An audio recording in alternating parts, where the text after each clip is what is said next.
Huli sa CCTV ang pananaksak ng isang lalaki sa isang inuman sa Malibay, Pasay. Narito ang report ni Von Aquino. Ang isang masayasanang inuman nauwi sa gulo matapos sumugod at manaksak ng isang lalaki sa Malibay, Pasay City pasado alas 10 kagabi. Sa kuha ng CCTV ng barangay, makikitang naglalakad ang suspect na kinilalang si Joseph Heck. Noong una, nilagpasan nito ang mga nagiinuman sa gilid ng kalsada. Pero agad niya binalikan at saka hinampas na basag na bote ng alak ang biktimang si Noli Mendanya. Kapag palo sa ulo ko, minapano ako kasi medyo nahilo ako noon eh. Napalayo ako sa gitna ng kalsada. Tapos sinundan niya ako. Pag sunod sa akin, sinaksak ako dito. Unang tama ito sa akin eh. Tapos nawasiwas niya, tinamaan ba ako? Maraming tama ako eh. Dito, braso. Hanggang siya natumba ako. Nung natumba na ako, tinadyakan ko siya. At saka ako na-responde ng pinsan ko.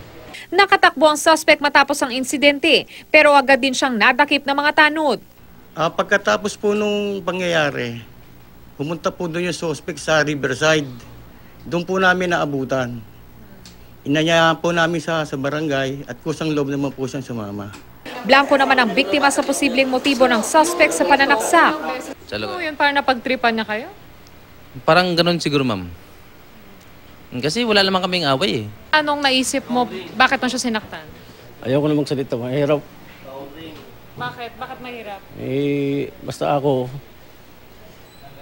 may sinabi na ako, mahirap basta, alam ni Noli yan kung ano. Kung mag-sorry o hindi? Basta ako, ayun. Nang magdesisyon namang humingi ito ng dispensa, tila ito pa ang galit sa biktima.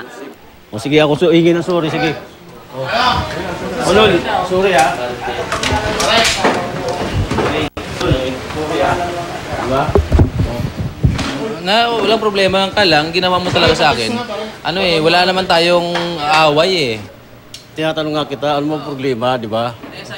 Kayo lang gumagawa ng di ba? Tanong mo, anong ginagawa, anong kinalaman ko dun? Pero mag-sorry man o hindi, kulong pa rin si Heck para sa kasong attempted homicide. Von Aquino, GMA News.